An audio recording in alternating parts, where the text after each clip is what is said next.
The OECD has made clear predictions that put the UK in an unenviable position among the world's leading economies, and the timing could not be worse for Chancellor Rachel Reeves. With inflation pressures mounting, food prices rising sharply, and a major fiscal event in November, the Labour government faces both economic and political challenges. The OECD's latest assessment delivers a sobering headline. The UK to suffer highest inflation in G7 this year, says OECD. International body warns British rate will be higher than that in US despite effects of Trump tariffs. Effectively, according to the OECD, the UK is expected to suffer the highest inflation among G7 nations in 2025. This is no small statement.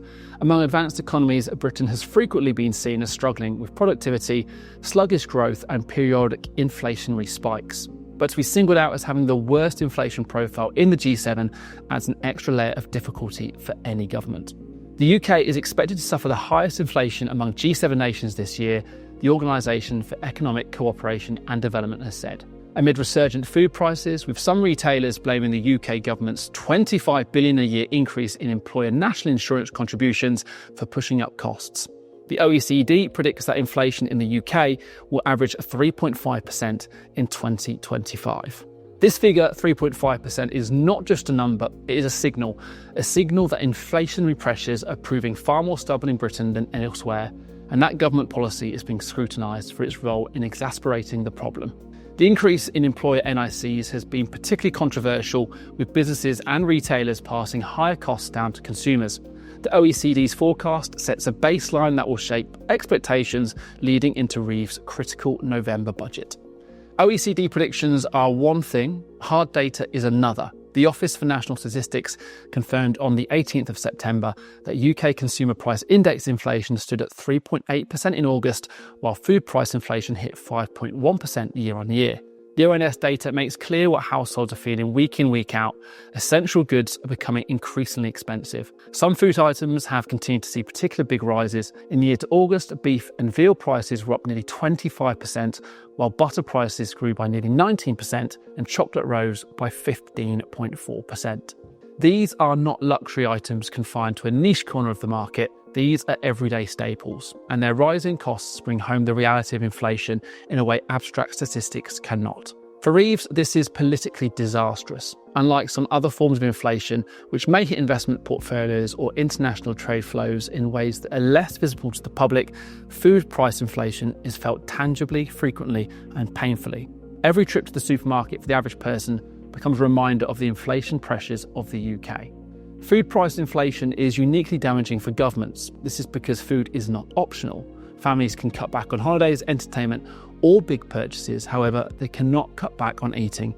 Poor households in particular are disproportionately impacted because a high proportion of their income is devoted to essentials like food, heating, and electricity. A wealthy household might grumble about rising prices but absorb them without cutting into their quality of life. For a family already living paycheck to paycheck, a 25% increase in beef or a near 20% increase in butter means real tangible choices. There is no escaping the supermarket bill, and as costs rise, disposable incomes evaporate.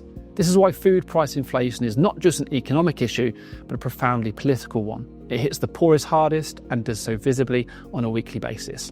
Families cannot avoid their electricity bills or their water bills. They cannot simply choose not to shop for groceries. Reeves' challenge is that Labour came to power with a promise to ease the cost of living crisis, not to exacerbate it. Rising food prices cut directly against that promise. The OECD also suggested tough tax and spending plans would put brakes on economic growth in the UK over the next 12 months. It predicted modestly stronger GDP growth for the UK this year of 1.4%, up from 1.3% in its last forecast. However, its projection for next year is unchanged at a relatively sluggish 1%. An unhelpful forecast for the Chancellor Rachel Reeves as Labour attempts to kickstart growth.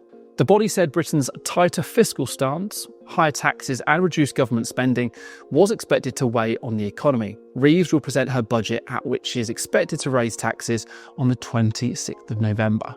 The phrase tighter fiscal stance is key here. Reeves has signalled her determination to demonstrate fiscal responsibility and win the confidence of markets. But the trade-off is painfully clear. Austerity-style measures and tax increases slow growth.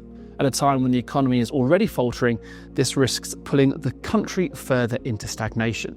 The timing of Reeves' budget is also compounding the pressure. By delaying the budget until 26th of November, the government has created a vacuum, 2 months of political and media speculation about which taxes will rise and how deeply households and businesses will be affected. Speculation has swirled around multiple potential measures.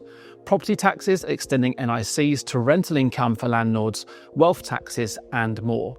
This environment of uncertainty is damaging in itself. Businesses delay investment decisions, households tighten spending, and opponents exploit the lack of clarity to score political points. For Reeves, every headline about possible tax rises adds to the perception that Labour is preparing to take more from already struggling families. By the time the budget arrives, the political narrative may already be fixed. And in politics, narratives matter and optics also matter. The inflation profile confirmed by the ONS, 3.8% overall, 5.1% for food, is precisely the kind of inflation that concerns the Bank of England. These are not prices rising in sectors that households can easily avoid. These are staples. The bank faces a difficult choice: hold interest rates higher for longer to fight inflation, or risk loosening too soon and allowing inflation expectations to become embedded. Reeves' November budget is shaping up to be one of the most politically charged in recent memory.